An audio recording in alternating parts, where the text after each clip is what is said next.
अच्छा देखो, हमको ये रिवाइज करना था। इसमें से हमारे दो चैप्टर्स हो गए, change in profit sharing ratio हो गया और एडमिशन हो गया। ठीक है, इससे पहले भी हमारे दो चैप्टर्स और हो गए। कौन कौन से? एक तो पार्टनरशिप फंडामेंटल्स और एक वैल्यूएशन ऑफ गुडविल। टोटल चार चैप्टर्स हो गए हमारे। तो ये वाले दो चैप्टर्स हम रिवाइज करेंगे, change in profit sharing ratio और एडमिशन। अच्छा, ये जो चारों चैप्टर्स हैं ये किसके अंदर आते हैं?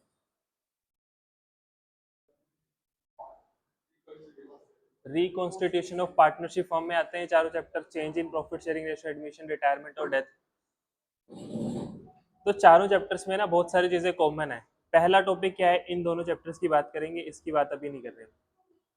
पहला टॉपिक क्या है हमारे पास? रेशोस का। दोनों चैप्टर में पहला टॉपिक रेशोस का था। जो change in profit sharing ratio थी उसमें हम क्या निकालते थे? उसमें सिर्फ हमको सेक्रीफाइस और गेन चाहिए होता था। कौन सेक्रीफाइस कर रहा है, कौन गेन। क्वेश्चन में ओल्ड रेशो दे रखी होती थी, न्यू रेशो दे रखी होती थी। ओल्ड शेयर में से न्यू शेयर माइनस कर देते थे तो सेक्रीफाइस और गेन पता लग जाता था। किसी का आंसर पॉजिटिव आता था वो क्या कर रहा है, वो सेक्रीफाइस करता था। जिसका आंसर नेगेटिव आ रहा होता था हमारा, वो गेन कर रहा होता था। फिर ये काम कहाँ पे आता था? ये गुडविल में काम आता था। अगर एडजस्टमेंट एंट्री करनी है किसी चीज की, वहां पे काम आता था ये।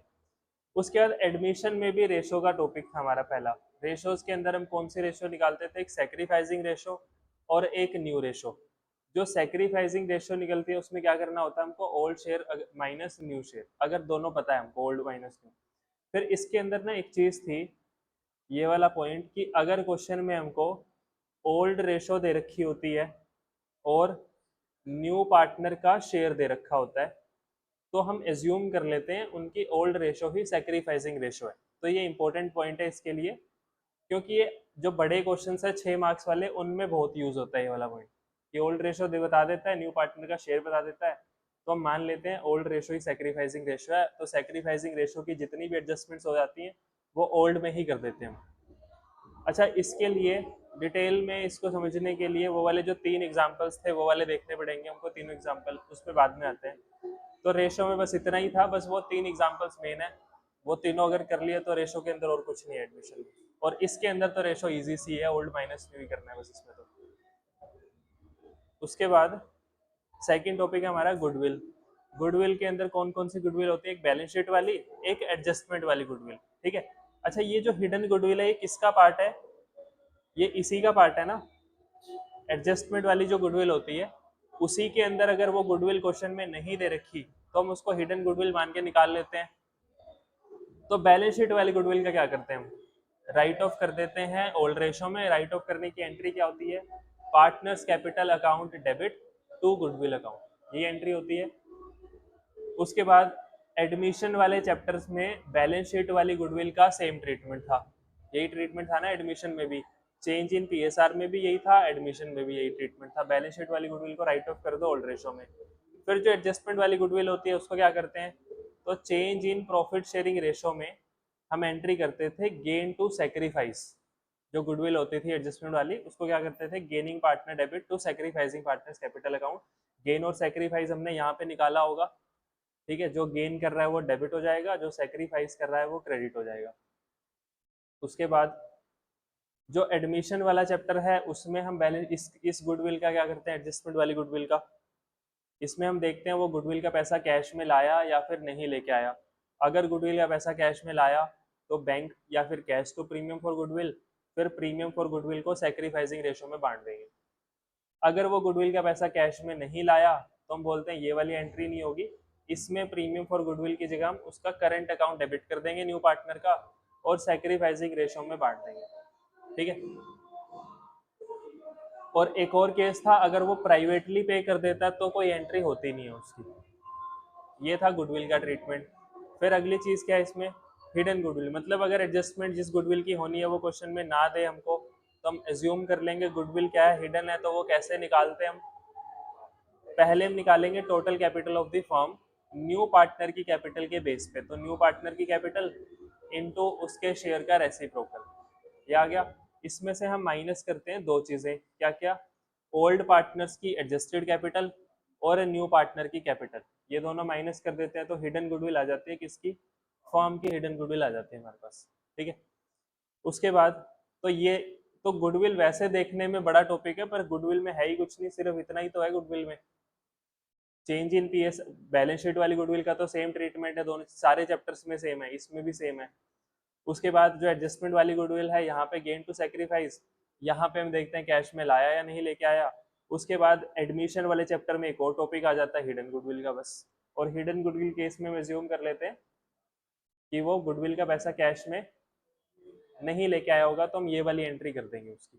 ठीक है, अगला टॉपिक था रिजर्व एक्यूमुलेटेड प्रॉफिट्स और लॉसेस। तो जितने भी रिजर्व्स, अगर हमको बैलेंस शीट में पार्टनर्स ने कोई रिजर्व इकट्ठा किया हुआ है, या प्रॉफिट्स इकट्ठे किए हुए हैं, या लॉसेस इकट्ठे किए हुए हैं, तो हम उसको डिस्ट्रीब्यूट कर देते हैं ओल्ड रेशो में। अच्छा, डिस्ट्रीब्यूट करने की एंट्री क्या होती है? अगर प्रॉफिट या रिजर्व डिस्ट्रीब्यूट करना है तो उसकी एंट्री क्या होगी? प्रॉफिट या रिजर्व डिस्ट्रीब्यूट करना है तो प्रॉफिट और रिजर्व डेबिट टू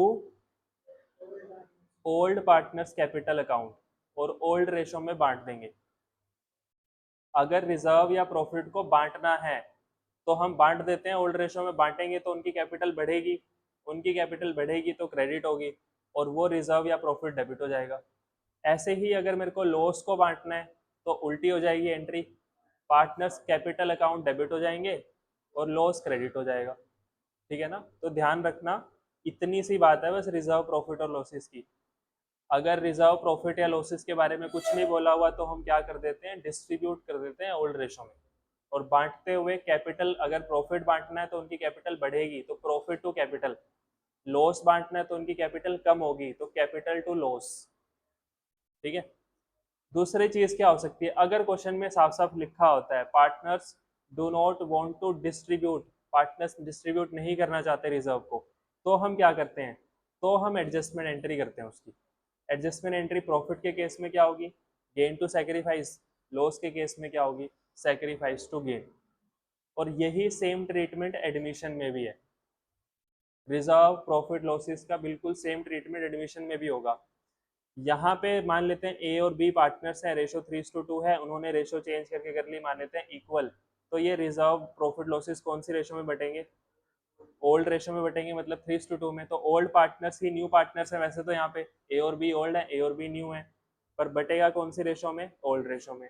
अब यहाँ पे ए और बी पार्टनर्स है, रेशो 3:2 है, मान लेते हैं सी को एडमिट किया, अब इनकी रेशो होगी 3:1, तो यहाँ पे सी का कोई रोल नहीं है, ये भी ओल्ड रेशो में बटेगा, मतलब ए और बी में ही बटेगा।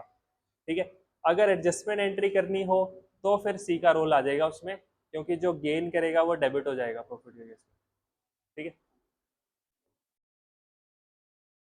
अच्छा, रिजर्व प्रॉफिट और लॉसेस में हमने एक और केस किया था, मतलब दो स्पेशल रिजर्व्स थे हमारे पास, वर्कमैन कॉम्पनसेशन रिजर्व और इन्वेस्टमेंट फ्लक्चुएशन रिजर्व।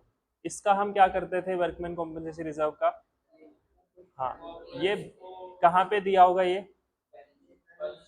कौन सी साइड, डेबिट साइड नहीं होती उसमें, लाइबिलिटी साइड दिया होगा वर्कमैन कॉम्पनसेशन रिजर्व। जब भी ये रिजर्व मेरे को बैलेंस शीट में दिखता है, हम चेक क्या करते हैं, क्या इसके अगेंस्ट कोई क्लेम तो नहीं है, तो क्लेम चेक करते हैं। अगर हमारे पास क्लेम हुआ तो हम देखते हैं वो क्लेम कितना है, क्या क्या हो सकता है, या तो वो क्लेम इक्वल टू WCR होगा, या फिर वो कम होगा WCR से, या फिर वो ज्यादा होगा WCR से, यही हो सकता है। अगर वो इक्वल हुआ WCR के तो पार्टनर्स को कुछ नहीं मिलेगा, एंट्री क्या होगी, हाँ तो WCR रिजर्व डेबिट हो जाएगा to claim, workman compensation claim, ये एंट्री हो जाएगी। अगर रिजर्व हमारे पास ज्यादा है, सॉरी हाँ रिजर्व ज्यादा है क्लेम कम है, तो जो बचेगा रिजर्व वो पार्टनर्स में बांट देंगे, उस पे एंट्री क्या होगी, to old partners capital account, old ratio में जो बचेगा वो बांट देंगे। थर्ड केस क्या है, अगर रिजर्व हमारे पास कम है और क्लेम ज्यादा हो गया, तो फिर जो डिफरेंस होगा वो हम रीवैल्यूएशन से पूरा करेंगे, workman compensation reserve account debit, revaluation account debit to workman compensation claim. फिर ये जो रीवैल्यूएशन का लॉस है ये पार्टनर्स में ओल्ड रेशो में बांट देंगे, यही किया था हमने। और अगर क्लेम के बारे में क्वेश्चन में कुछ नहीं बोला हुआ तो सारा का सारा रिजर्व पार्टनर में बांट देंगे। ठीक है, यही चार केसेस थे। या तो क्लेम जीरो होगा तो सारा बांट देंगे, क्लेम अगर इक्वल हुआ तो सारा हम क्लेम में ट्रांसफर कर देंगे, क्लेम हमारा कम हुआ तो प्रॉफिट बचेगा वो पार्टनर्स में बांट देंगे, अगर क्लेम ज्यादा हो गया तो जो कम पड़ रहा है वो रिवैल्यूएशन से ले आएंगे और फिर रिवैल्यूएशन का लॉस पार्टनर्स में बांट देंगे। तो ये था वर्कमैन कॉम्पनसेशन रिजर्व का। उसके बाद दूसरा क्या था हमारे पास, इन्वेस्टमेंट फ्लक्चुएशन रिजर्व। ये भी कहाँ दिया होता है, बैलेंस शीट में लाइबिलिटी साइड दे रखा होता है, ठीक है। इसके अगेंस्ट में क्या चेक करता हूँ, यहाँ पे हम क्लेम तो नहीं चेक करते, यहाँ पे क्या चेक करते हैं, लॉस ऑन इन्वेस्टमेंट, कि इन्वेस्टमेंट पे हमको कितने का लॉस हुआ। वो इन्वेस्टमेंट का लॉस कैसे पता लगता है हमको, मार्केट वैल्यू को कंपेयर करके, किससे, बुक वैल्यू से। वो कैसे पता लगता है लॉस हुआ, अगर मार्केट वैल्यू कम है बुक वैल्यू ज्यादा है तो हमको क्या होगा, लॉस होगा, ठीक है। फिर वो चेक करेंगे लॉस कितने का हुआ, फिर से वही तीन केस हो सकते हैं, या तो वो लॉस क्या होगा, इक्वल होगा आईएफआर के, या वो लॉस कम होगा आईएफआर से, या वो लॉस ज्यादा होगा आईएफआर से। अगर वो आईएफआर के इक्वल है तो एंट्री क्या होगी, IFR debit to investment. Loss के केस में हम क्या लिख देते हैं, वहां पे इन्वेस्टमेंट लिख देते हैं। अगर वो रिजर्व हमारे पास ज्यादा है और लॉस कम है तो जो बचेगा वो पार्टनर्स में बांट देंगे, IFR debit to investment to old partners capital account. अगर लॉस हमारे पास ज्यादा हो गया, रिजर्व कम है, तो जो बचेगा लॉस जो कम पड़ रहा है वो कहाँ से आएगा, रीवैल्यूएशन से। तो IFR debit revaluation debit to investment account, फिर ये हो जाएगा, ठीक है। फिर अगर हमारे पास लॉस हमको हुआ ही नहीं, अगर लॉस हुआ ही नहीं तो क्या करते हैं हम, तो सारा का सारा रिजर्व पार्टनर्स में बांट देंगे, IFR debit to partners capital account old ratio में बांट देंगे इसको।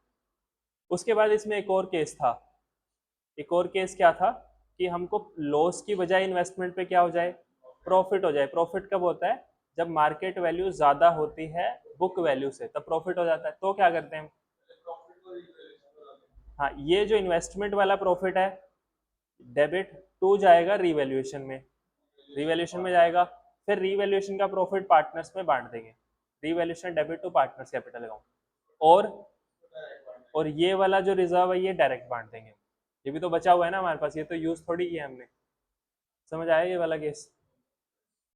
हमको कई बार क्या हो सकता है, इन्वेस्टमेंट फ्लक्चुएशन रिजर्व मान लेते हैं हमारे पास रखा हुआ है 50,000 रुपए का, बैलेंस शीट में इन्वेस्टमेंट हमको दे रखी है मान लेते हैं 5 लाख रुपए, और मार्केट वैल्यू हमने इन्वेस्टमेंट की पता करी वो होगी 5,30,000 रुपए, ठीक है। तो इन्वेस्टमेंट पे प्रॉफिट हुआ या लॉस हुआ, प्रॉफिट हो गया। इस केस में कितने का प्रॉफिट हो गया, 30। तो बांटने के लिए दो चीजें है ना हमारे पास, रिजर्व तो पूरा का पूरा बचा हुआ है हमारे पास, और क्या है 30,000। तो रिजर्व को तो डायरेक्ट बांट देंगे, IFR debit to partners capital account old ratio में। ये वाला जो प्रॉफिट है ये डायरेक्ट नहीं बांटना, ये रीवैल्यूएशन का पॉइंट है। पहले ये प्रॉफिट कहाँ जाएगा, रीवैल्यूएशन के क्रेडिट साइड। तो एंट्री क्या होगी, investment account debit to revaluation account. फिर रीवैल्यूएशन का प्रॉफिट का क्या करते हैं, पार्टनर्स में बांट देते हैं, तो revaluation account debit to partners capital account, ठीक है। तो ये था आईएफआर, वो इसमें कवर्ड नहीं थे तो हमने अलग से देख लिया आईएफआर और डब्ल्यूसीआर का क्या होगा। ये वाला टॉपिक हमने किया ही नहीं क्योंकि ये रिटायरमेंट और डेथ में आता है, तो अभी तो ये आएगा भी नहीं। ये हो गया आगे। फिर अगला पॉइंट किसका है, revaluation of asset liabilities. Revaluation हम कैसे करते हैं, रीवैल्यूएशन अकाउंट बनाते हैं, एसेट्स की वैल्यू बढ़ रही है फायदा है, लाइबिलिटीज की वैल्यू कम हो रही है ये भी फायदा है, लाइबिलिटीज की वैल्यू बढ़ रही है ये नुकसान है हमारा, एसेट की वैल्यू कम हो रही है ये भी नुकसान है हमारा। साथ में अगर कोई अनरिकॉर्डेड एसेट है तो ये फायदा होता है हमारा, अगर कोई अनरिकॉर्डेड लाइबिलिटी है तो ये नुकसान होता है हमको। तो प्रॉफिट या लॉस निकाल लेंगे रिवैल्यूएशन का। अच्छा रिवैल्यूएशन के टाइम तुमको क्या याद ध्यान रखना है, तुमको वो सारी एडजस्टमेंट्स आनी चाहिए जो हमने 3-4 बार कर ली हैं उस क्वेश्चन में से, ठीक है ना। वो 18-19 एडजस्टमेंट्स थी, अगर तुमको वो आती हैं अच्छे से फिर उसके अलावा और कुछ नहीं आएगा, ऑलमोस्ट सारी एडजस्टमेंट्स हमारी कवर हो जाएंगी वहां पे। तो रिवैल्यूएशन अकाउंट का प्रॉफिट या लॉस का क्या करते हैं हम, ओल्ड रेशो में बांट देते हैं। अब एक चीज सुनना, वो चीज हमने की नहीं है अभी, रीवैल्यूएशन में एक चीज हमने छोड़ी हुई है, वो क्या है। अच्छा ये पता है तुमको, जनरल रिजर्व का क्या करते हैं हम, या तो बांट देंगे, अगर नहीं बांटना तो एडजस्टमेंट एंट्री होगी गेन टू सैक्रिफाइस। रीवैल्यूएशन के अंदर भी दो हमारे पास केस हो सकते हैं। दो केस क्या, जैसे मान लेते हैं बैलेंस शीट है, बैलेंस शीट में मशीनरी आ रही है 3 लाख रुपए की, और नीचे हमको पॉइंट्स में दे रखा है मशीनरी की रिवाइज्ड वैल्यू जो निकल के आई, वो निकल के आई 3,50,000 रुपए। ठीक है, मशीनरी की नई वैल्यू कितनी है, 3,50,000। तो हमको प्रॉफिट हुआ या लॉस हुआ? तो जब हम रीवैल्यूएशन अकाउंट बनाएंगे तो मशीनरी की वैल्यू कितने से बढ़ गई, 50,000 से बढ़ गई, तो लिखेंगे बाय मशीनरी अकाउंट कितना, 50,000 रुपए। बस मान लेते हैं एक ही चीज है, रिवैल्यूएशन में प्रॉफिट हो गया हमको, तो प्रॉफिट ऑन रिवैल्यूएशन 50,000, और ये 50,000 कौन से रेशो में बटेगा, ओल्ड रेशो में बटेगा। यहाँ तक तो करते थे ना हम इतना तो। उसके बाद जब हम बैलेंस शीट बनाते हैं फिर से, तो वहां पे मशीन कितने की लिखते हैं हम, 3.5 लाख की, क्योंकि नई वैल्यू लिखते हैं वहां पे 3.5 लाख रुपए। अब सुनना, कई बार पार्टनर्स डिसाइड करते हैं कि जो रिवाइज्ड वैल्यू आई है ना हमारी मशीन की, या जो भी एसेट और लाइबिलिटीज की जो चेंज होके वैल्यू आई है, हम जब नई बैलेंस शीट बनाएंगे तो वो वाली वैल्यू नहीं लिखेंगे, हम पुराने वाली वैल्यू ही लिखेंगे। कई बार पार्टनर क्या डिसाइड करते हैं कि हमको नई वैल्यू नहीं लिखनी बैलेंस शीट में, कौन सी लिखनी है, पुरानी ही लिखनी है, मतलब वैल्यूज को चेंज करके नहीं लिखना। उस केस में क्या करते हैं, अगर मैंने वैल्यू को चेंज नहीं किया तो एक्चुअल में तो प्रॉफिट और लॉस मेरे को हुआ ही नहीं है। प्रॉफिट और लॉस कब होगा, जब मैं वैल्यूज को चेंज करूंगा एक्चुअल में। तो अभी चेंज नहीं किया तो ना तो प्रॉफिट हुआ ना लॉस हुआ। तो हमने प्रॉफिट तो वैसे तो दिख रहा है ना, प्रॉफिट हो रखा है, इसका मतलब एक्चुअल में अगर कोई प्रॉफिट या लॉस नहीं हुआ तो मेरे को क्या करना पड़ेगा, ये प्रॉफिट और लॉस मैं निकालूंगा तो, पर उसको डिस्ट्रीब्यूट नहीं करेंगे हम, बांटेंगे नहीं। क्या करेंगे फिर, अगर बांटना नहीं है तो क्या करना है, एडजस्टमेंट एंट्री करनी है। ठीक है, प्रॉफिट और लॉस कैलकुलेट तो करना है, उस प्रॉफिट और लॉस को ओल्ड रेशो में बांटना नहीं है, क्या करना है उसकी सेम वैसे ही एडजस्टमेंट एंट्री करनी है जैसे हमने सीखी हुई है ऊपर। प्रॉफिट है तो गेन टू सेक्रीफाइस, लॉस है तो सेक्रीफाइस टू गेन। ये समझ आ गया? ऐसा हम क्यों करते हैं, कई बार ये होता है कि जब हम 3 लाख को रिवाइज करके 3,50,000 लिख देते हैं ना, तो हमको प्रॉफिट दिख रहा है, तो इनकम टैक्स डिपार्टमेंट बोलता है कि तुमने 50,000 का प्रॉफिट तो बुक कर लिया, और उसके ऊपर फिर तुम टैक्स की लाइबिलिटी भी क्रिएट करो। तुमको प्रॉफिट हुआ है 3,50,000 का, 50,000 का प्रॉफिट, तो उसके ऊपर तुम टैक्स भी कैलकुलेट करो। तो हम उस झंझट से बचने के लिए क्या कर देते हैं, हम रिवाइज्ड वैल्यूज को रिकॉर्ड नहीं करते, हम एडजस्टमेंट कर लेंगे आपस में उसकी। प्रॉफिट तो क्योंकि हुआ है, प्रॉफिट हुआ है तो क्या कर लो उसकी आज एडजस्टमेंट कर लो। एडजस्टमेंट कैसे करते हैं हम, गेन टू सैक्रिफाइस और सैक्रिफाइस टू गेन। तो ध्यान, अच्छा ये कब करना है हमको, अगर क्वेश्चन बोलता है कि हमको रिवाइज्ड वैल्यूज को रिकॉर्ड नहीं करना, मतलब हमको पुरानी वैल्यूज को ही रिकॉर्ड करना है अभी भी। हाँ ये लिखा होगा क्वेश्चन में, अगर नहीं लिखा हुआ तो जो अभी तक करते आ रहे थे, हम क्या करते आ रहे थे, प्रॉफिट और लॉस निकालेंगे और ओल्ड रेशो में बांट देंगे, यही अभी भी करना है हमको। ठीक है, अगर क्वेश्चन में साफ साफ लिखा हुआ है, क्या लिखा होगा, रिवाइज्ड वैल्यूज, रिवाइज्ड वैल्यू मतलब 3,50,000 जो आई थी उसको रिकॉर्ड नहीं करना, ये लिखा हुआ है, तो हम एडजस्टमेंट एंट्री करेंगे।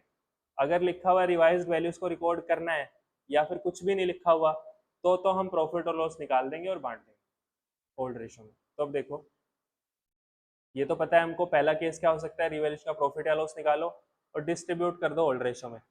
क्वेश्चन क्या बोल सकता है, if partners do not want to change the values, values को चेंज नहीं करना चाहते, तो क्या करना है, देन पास एडजस्टमेंट एंट्री। तो एडजस्टमेंट एंट्री कर दो। एडजस्टमेंट एंट्री प्रॉफिट के केस में क्या होगी, गेन टू सैक्रिफाइस, लॉस के केस में क्या होगी, सैक्रिफाइस टू गेन। समझ आ गया? ठीक है, तो मतलब कुछ नया थोड़ी है इसमें, यही वाली तो एडजस्टमेंट एंट्री, यही तो कॉपी की हुई है हमने यहाँ पे भी। वही प्रॉफिट और लॉस ऊपर थे, वही प्रॉफिट और लॉस नीचे है। अगर बांटना है तो ओल्ड रेशो में बांट देंगे, नहीं बांटना तो एडजस्टमेंट एंट्री कर देंगे। और कैसे पता लगेगा नहीं बांटना, लिखा होगा, क्या लिखा होगा, रिवाइज्ड वैल्यूज, या फिर वैल्यूज को चेंज नहीं करना हमको, तो फिर एडजस्टमेंट एंट्री। चेंज करना है मतलब एक्चुअल में प्रॉफिट हुआ है, प्रॉफिट हुआ है तो ओल्ड रेशो में बांट दो। ठीक है, और इसमें भी सेम है, एडमिशन में भी सेम है। नहीं, लॉस में भी हो सकती है, ये तो है। तो अगर लॉस निकल के आया तो एडजस्टमेंट एंट्री क्या है, सैक्रिफाइस टू गेन। प्रॉफिट आया तो गेन टू सैक्रिफाइस, लॉस है तो सैक्रिफाइस। समझ आ गया? उसके बाद अच्छा ये तो पता है ना तुमको गेन और सैक्रिफाइस कैसे निकालते हैं। इसके लिए तुम्हारा ये स्ट्रॉन्ग होना चाहिए, रेशोज वाला टॉपिक इंपॉर्टेंट है। रेशो में ऐसे ज्यादा कुछ नहीं है, पर रेशो हर एक स्टेप पे यूज हो रही है। जहां पे भी एडजस्टमेंट एंट्री है वहीं पे सैक्रिफाइस और गेन यूज हो रहा है। ठीक है। उसके बाद लास्ट टॉपिक है हमारा एडजस्टमेंट ऑफ कैपिटल। इसमें भी था एडजस्टमेंट ऑफ कैपिटल, इसमें भी था। तो पहले चेंज इन पीएसआर की बात करते हैं। हम कैपिटल अकाउंट बनाते थे, दो पार्टनर से मान लेते हैं, कैपिटल अकाउंट हमने बनाया। कैपिटल अकाउंट बना के हमने जितनी भी एडजस्टमेंट्स थी वो लिख दी। क्या क्या लिखा, by balance brought down, revaluation का प्रॉफिट था मान लेते हैं वो बांट दिया, गुडविल की एडजस्टमेंट थी बाय ए टू बी, जो भी एडजस्टमेंट थी वो हमने लिख दी वहां पे, जनरल रिजर्व वगैरह था वो सब बांट दिया, सब कुछ कर दिया हमने। तो निकल के क्या आया, टू बैलेंस कैरेड डाउन, ये आ गया। मान लेते हैं इसका आया 5 लाख रुपए, इसका आया 4 लाख रुपए। फिर क्या करते हैं, अगर एडजस्टमेंट के लिए बोला हुआ है तो क्या करना है, क्लोज कर दिया हमने, इसको फिर से ओपन करना है, by balance brought down 5 lakh और 4 लाख रुपए। चेंज इन पीएसआर में एडजस्टमेंट कैसे होती थी, इनकी जो एडजस्टेड कैपिटल आई है उनको प्लस करो, टोटल एडजस्टेड कैपिटल निकाल लो, कितनी आई, 9 लाख रुपए। 9 लाख आ गई ना, 5 और 4 9। और फिर इसको कौन सी रेशो में बांट दो, न्यू रेशो में बांट दो। न्यू रेशो मान लेते हैं इनकी थी इक्वल, तो 4.5 लाख रुपए इसकी होगी और 4.5 लाख रुपए इसकी होगी। ये इनकी न्यू कैपिटल आ गई। अब ये कहाँ पे लिखनी है हमको, यहाँ पे टू बैलेंस कैरी डाउन 4,50,000, 4,50,000, यहाँ तक हो गया। उसके बाद जो भी डिफरेंस आता है वो हम कहाँ पे डाल देते हैं, कैश या फिर करंट में, कैश अकाउंट या फिर करंट, मतलब कैश और बैंक कुछ भी हो सकता है, या फिर करंट अकाउंट में। डिफरेंस कैसे निकालना है, वैसे ही निकालना है। इसका टोटल कितना हो गया, 5 लाख, इसका टोटल कितना हो गया, 5 लाख। यहाँ पे लिख देंगे टू कैश अकाउंट 50,000। ठीक है। बी का टोटल कौन सी साइड का ज्यादा आ रहा है, डेबिट का, 4,50,000। यहाँ पे भी कितना लिख दिया, 4,50,000। डिफरेंस कितना आया, 50,000 बाय कैश अकाउंट। कैश की जगह हम करंट लिख देंगे अगर क्वेश्चन में बोला हुआ है करंट अकाउंट लिखने को। ठीक है। इतना ही था ना एडजस्टमेंट ऑफ कैपिटल में। एडजस्टमेंट में यहाँ तक तो सब कुछ सेम ही रहता है, उसके बाद बस एक बार ओपन करके फिर से क्लोज कर देते हैं और डिफरेंस कैश और बैंक में डाल देते हैं। और इनकी नई कैपिटल कैसे निकलती है, स्टेप 1 क्या है हमारा, find total adjusted capital of partners. Total adjusted capital, इनका कैपिटल अकाउंट पूरा बना के जो भी बैलेंस कैरेट डाउन आ रहा है उसको टोटल कर दो। टोटल एडजस्टेड कैपिटल हमारे केस में भी कितनी आ रही थी, 9 लाख। फिर क्या करो, उसको डिस्ट्रीब्यूट कर दो न्यू रेशो में, डिस्ट्रीब्यूट कर दो न्यू रेशो में, बांट के जो भी आएगा वो कहाँ पे लिखना है हमको, टू बैलेंस कैरेट डाउन में लिखना है। फिर डिफरेंस कहाँ पे डालना है, कैश या फिर करंट अकाउंट में।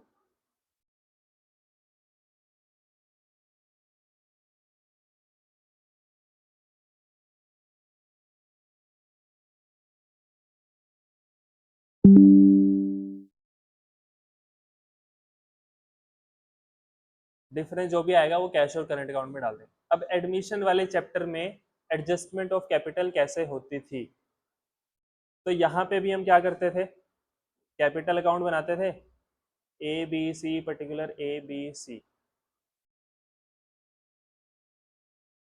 हमने सारी की सारी एडजस्टमेंट कर दी और हमने क्या निकाल लिया, टू बैलेंस कैरेट डाउन निकाल लिया। सारी एडजस्टमेंट मतलब गुडविल की, रिजर्व की, रीवैल्यूएशन वगैरह सब कुछ कर दिया हमने और टू बैलेंस कैरेट डाउन निकाल लिया। मान लेते हैं 5 लाख आ रहा है, 4 लाख आ रहा है और मान लेते हैं इसका आ रहा है 3 लाख रुपए।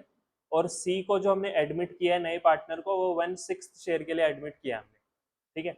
और इनकी जो न्यू रेशो है वो है 3:2:1, ये इनकी न्यू रेशो है। ठीक है। अब एडजस्टमेंट के लिए क्या करना होता है, जो हमने क्लोज किया उसको फिर से ओपन करेंगे, by balance brought down 5 lakh, 4 lakh और 3 लाख। एडमिशन के केस में एडजस्टमेंट कैसे होती थी कैपिटल की,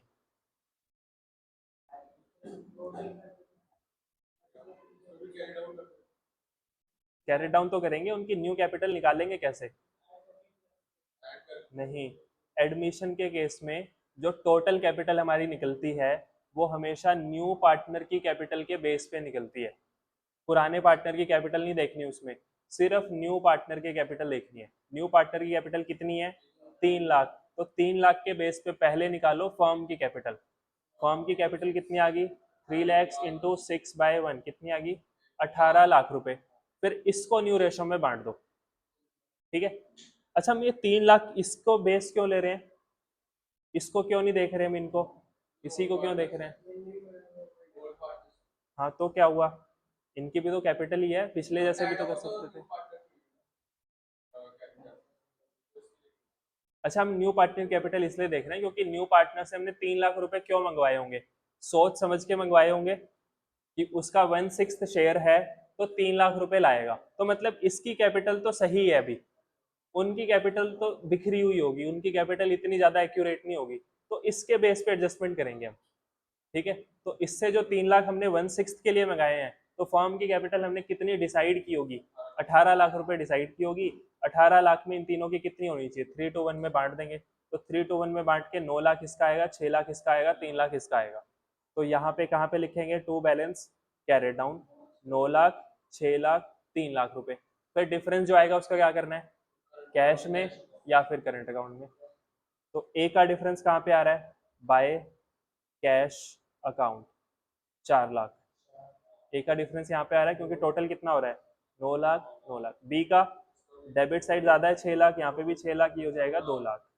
सी का कभी चेंज होगा ही नहीं क्योंकि सी के बेस पे ही एडजस्टमेंट कर रहे हैं। सी की जितनी पुरानी थी उतनी नहीं होगी। समझ आ गया?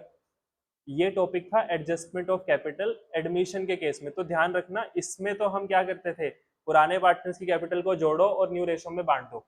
इसमें क्या करते हैं? जो टोटल कैपिटल निकालनी है वो न्यू पार्टनर की कैपिटल के बेस पे निकालनी है हमको। टोटल कैपिटल आई, उसको न्यू रेशो में बांट दो। तो पहला स्टेप क्या है? टोटल कैपिटल निकालो, new partners capital into reciprocal of share. हमारे केस में कितनी आ रही है? 18 लाख। स्टेप 2 में क्या करना है? डिस्ट्रीब्यूट कर दो न्यू रेशो में। डिस्ट्रीब्यूट करके कितनी आई थी? 9 लाख, 6 लाख और 3 लाख। और ये डिस्ट्रीब्यूट करके लिखना कहाँ पे हमको? ये कहाँ लिखना है? 9, 6 और 3 डेबिट साइड में लिखना है, टू बैलेंस कैरी डाउन। उसके बाद जो डिफरेंस आएगा वो कहाँ डालना है? कैश और करंट अकाउंट में। समझ आ गया ये? फिर एडमिशन वाले चैप्टर में एक हमारा लास्ट टॉपिक था, अगर नए पार्टनर की कैपिटल क्वेश्चन में मिसिंग होती है तो वो हम कैसे निकालते हैं? न्यू पार्टनर्स कैपिटल कैसे निकलती है? तो उसके दो मेथड्स थे हमारे पास। कौन कौन से? प्रोपोर्शनेट और कंबाइंड, यही थे। तो पहले कंबाइंड पे आते हैं। क्या करना है?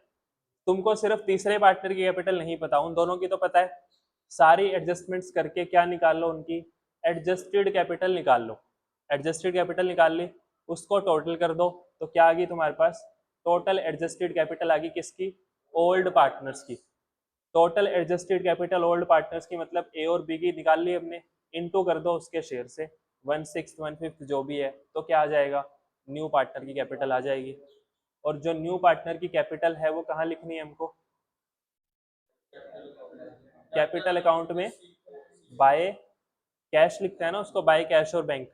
कि नया पार्टनर कैपिटल के कितने पैसे लाया वो हमने निकाल लिया, और हमने ऊपर जगह छोड़ रखी होगी कैश या बैंक लिखने के लिए, वहां पे लिख देंगे उसको।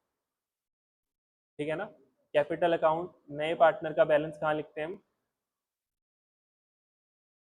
बाय कैश और बैंक अकाउंट, यहाँ पे लिख देते हैं उसका।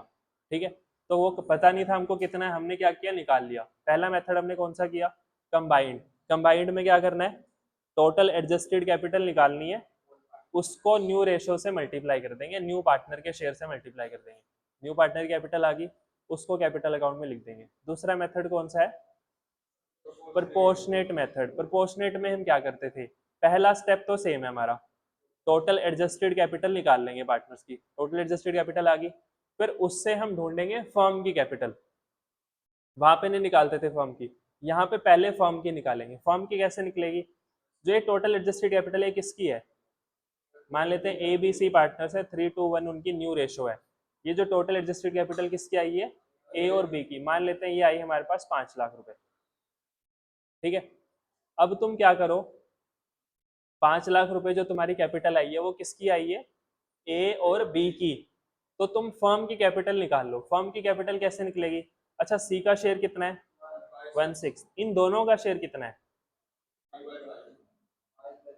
टोटल इन दोनों का कितना है? 5/6। तो 5/6 शेयर के लिए हमारी कैपिटल इन दोनों की कितनी है? 5 लाख। अगर मेरे को फर्म की निकालनी है तो क्या करना पड़ेगा? 5 लाख इंटू 6/5, ऐसे ही किया ना। ये 6/5 हमने जो मैंने कल फॉर्मूला लिखवाया था उसमें क्या लिखा हुआ था? हम रेसिप्रोकल करते हैं किसका? 1 माइनस न्यू पार्टनर शेयर का। तो 1 माइनस न्यू पार्टनर शेयर कितना आएगा? 5/6। इसका रेसिप्रोकल करके मल्टीप्लाई कर दो तो 6/5 हो गया। ठीक है। अगर ये मान लेते नहीं दे रखा हमको ये रेशो, ये तो दे रखा होगा 1/6, तो अगर इसका 1/6 है तो उन दोनों का कितना होगा? 5/6। हमको क्या करना है? उनके शेयर को रेसिप्रोकल करके मल्टीप्लाई करना है। ठीक है। फिर इनटू क्या कर देंगे? न्यू पार्टनर के शेयर से मल्टीप्लाई कर देंगे तो उसकी कैपिटल आ जाएगी। ठीक है। तो इसमें क्या किया हमने? पहले टोटल एडजस्टेड कैपिटल इनटू किया है reciprocal of 1 minus new partner के शेयर को, फिर इनटू किया है न्यू पार्टनर के शेयर से। ठीक है। तो ये रहा proportionate. Step 1, total adjusted capital निकालो ओल्ड पार्टनर्स की, जो कि आई हमारे पास 5 लाख रुपए। फिर क्या करो? टोटल कैपिटल निकाल लो न्यू फर्म की। वो कैसे निकलेगी? Total adjusted capital into reciprocal of combined new share of old partners. पुराने पार्टनर्स का कंबाइंड न्यू शेयर कितना था? 5/6, उसका रेसिप्रोकल। अच्छा, यहाँ पे चेंज करके हम वही लिख देते हैं। चलो, वो तुमको ज्यादा आसान लग रहा होगा। Reciprocal of 1 minus new partners share, ये ठीक है। रेसिप्रोकल कर दिया 1 माइनस न्यू पार्टनर शेयर, जो कि कितना आया था हमारे पास? 5/6, उसका रेसिप्रोकल 6/5, ये आ गया। उसके बाद क्या करना है हमको? स्टेप 3 में न्यू पार्टनर की कैपिटल निकाल लो। जो फर्म की कैपिटल आई है उसके शेयर से मल्टीप्लाई कर लो। ठीक है। तो यहाँ पे एक्स्ट्रा क्या है? जो स्टेप सेकंड वाला स्टेप है वो वाला एक्स्ट्रा है बस, बाकी तो सेम ही है ना। टोटल एडजस्टेड कैपिटल यहाँ भी निकल रही है, यहाँ पे भी निकल रही है, उसको न्यू शेयर में यहाँ भी बांट रहे हैं, यहाँ भी बांट रहे हैं। बस जो सेकंड स्टेप में हम फर्म की टोटल कैपिटल निकालते थे वो एक्स्ट्रा है बस प्रोपोर्शनेट में। तो प्रोपोर्शनेट में थोड़ी सी कैलकुलेशन ज़्यादा होगी, कंबाइंड में इजीली हो जाएगा। ठीक है। और अगर क्वेश्चन कुछ नहीं बोलता कौन सा मेथड लगाना है, तो कौन सा लगाना है हमको? प्रोपोर्शनेट मेथड लगाना है। फिर हमको इस मेथड से निकालेंगे।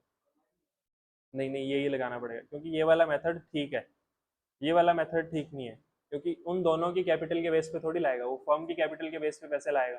तो यहाँ पे निकालते हैं हम फर्म की कैपिटल। ठीक है। तो ये था चैप्टर नंबर 3 और 4। तो अगर ऐसे देख रहे हैं हम इस चैप्टर में तो ज्यादा कुछ थोड़ी है, इतना ही किया हमने, इसके अलावा नहीं किया इन दोनों चैप्टर्स में। ज्यादा है क्या इसमें? रेशो का टॉपिक है पहला, ये वाला कल नहीं है, मंडे को। दोनों का दे दो और क्या।